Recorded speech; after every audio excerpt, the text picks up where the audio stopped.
خبر شامل کرتے ہیں رخشان ڈویژن بلوچستان سے۔ ہمارے گدروشیا پوائنٹ کے نمائندہ چاکر بلوچ سے نوکنڈی میں احتجاجی مظاہرہ۔ شہید تاج محمد سنجرانی کے لواحقین نے مین شاہراہ کوئٹہ تفتان شاہراہ بند کر دی۔ ایڈیشنل ڈپٹی کمشنر چاغی کے ساتھ مذاکرات 8 گھنٹے بعد سڑک ٹریفک کے لیے کھول دی گئی۔ نوکنڈی کے رہائشی نوجوان تاج محمد سنجرانی اور ان کی بچی کے روڈ حادثے میں شہادت اور خاندان کے دیگر افراد کے زخمی ہونے پر لواحقین نے کوئٹہ تفتان بین الاقوامی قومی شاہراہ پر ٹائر جلا کر ہر قسم کے ٹریفک کی آمد و رفت کے لیے بند کر کے گھنٹوں احتجاج کیا۔ احتجاج کے باعث قومی شاہراہ کے دونوں اطراف میں گاڑیوں کی لمبی قطاریں لگ گئیں۔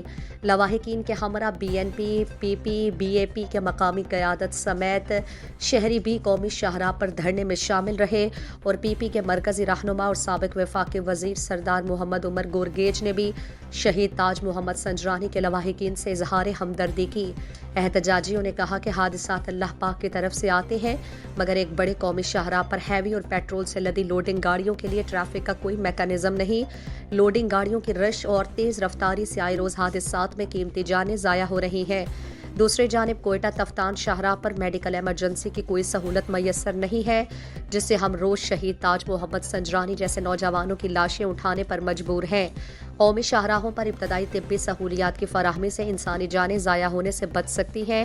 مظاہرین نے مطالبہ کیا کہ حکومت کوئٹہ تفتان قومی شاہراہ پر بڑے اور تیل سے لدی گاڑیوں کی آمد و رفت کے لیے مناسب میکانزم کا قیام عمل میں لا کر تیز رفتاری کو روکنے کے لیے پیٹرولنگ اقدامات اٹھائے اور کوئٹہ تفتان قومی شاہراہ پر ابتدائی طبی سہولیات فراہم کرے۔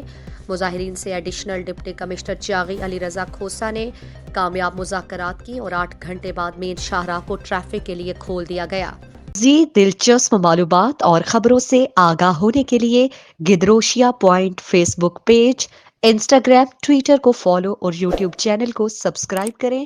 بیل آئیکن بٹن دبانا نہ بھولیں۔